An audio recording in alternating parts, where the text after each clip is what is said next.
For a very long time, the belief by democracy supporters and actors has been that young people will always be drawn to the kind of political participation that demands and expands on democracy.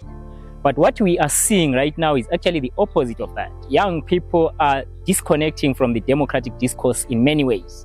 We see that they are disconnecting from participating in structured democratic processes, preferring rather informal street action. We also see that they are starting to participate through means that are not democratic and spaces that are not democratic. We also see that they're starting to participate in ways that do not expand or demand democracy, but whose outcomes and content is not democratic.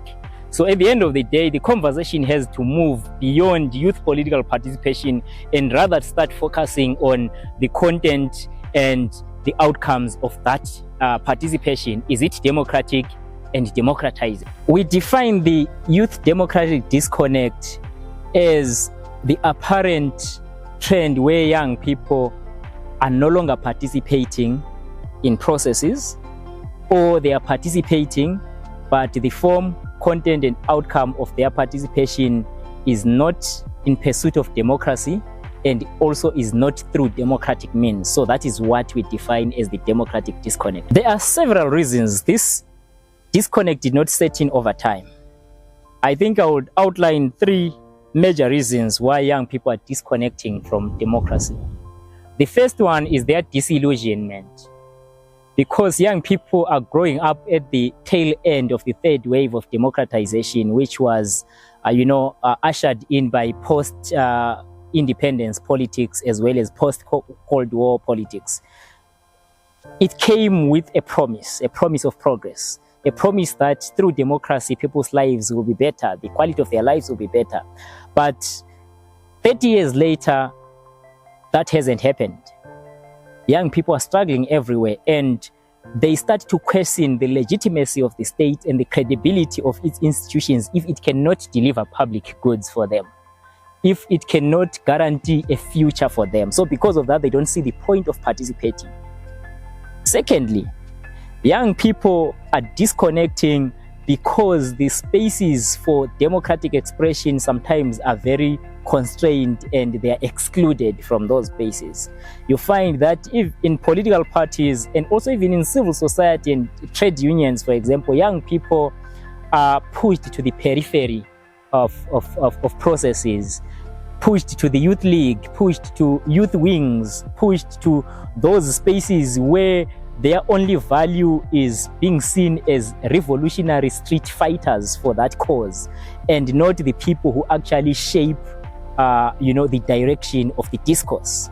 So at the end of the day, because of that, you find that young people are not at the center of the discourse. They're not at the center of where decisions are made. They're not at the center of, directing how the dividends, how the benefits of that democratic practice, that democratic system are distributed, and also how they are structured in such a way that there is a future for them. Thirdly, young people are also disconnecting because of the stage in which they are in life, what we call the liminality of youth, where as a young person you are in a transitional stage of life. It is also called youth waithood and crossover challenges, where you find young people who have been very active in youth wings of political parties, in student politics, and then you no longer find them later on, in mainstream politics. The reason being that they are usually at a very demanding stage of their lives, where there are a lot of social pressures. The pressure for them to, complete their studies, the pressure for them to establish a family, the pressure for them to establish a stable career. So the social and economic pressures actually sometimes push, issues of participation to the periphery of what young people are really focused on at the moment. And you find that because of how African societies are, and also how our governments are failing to create a conducive environment for young people to transition from youthhood to adulthood, there is a certain period where they have surpassed the age of 35 as defined by the African Youth Charter, therefore can no longer access youth spaces, but have also not yet grown socially, economically, to be ready for the responsibilities of adulthood and to enjoy the benefits of adulthood. So they are caught in this interregnum where they are no longer acceptable in the youth spaces, but they also cannot find space in spaces of adulthood. So that is the third reason why young people are disconnecting from democratic discourse.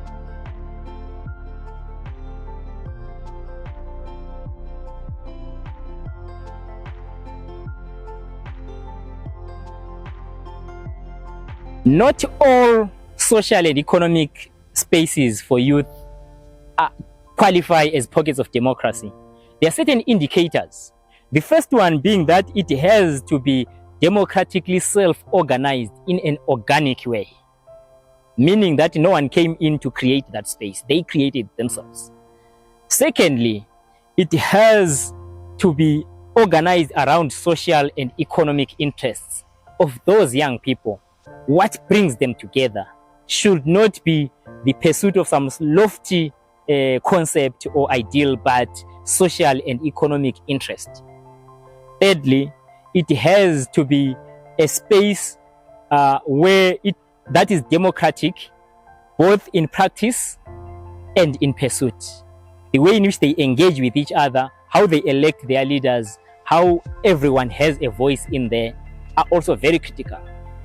It also has to be a space that has got a clear pathway for civic engagement. If it's young people who are engaged in vending, for example, very soon you would realize that they are affected by local authority bylaws. You would find that they are affected by the municipality budget.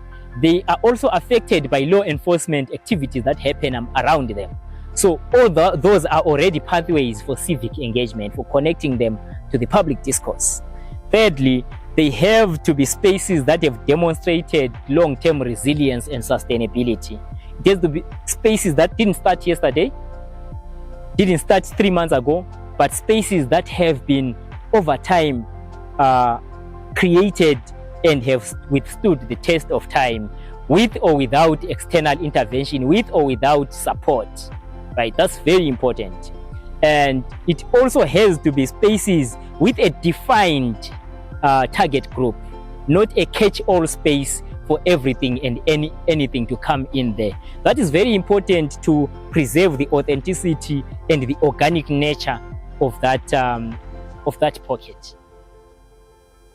Finally, it has to be organized around democratic pursuits and through democratic practice.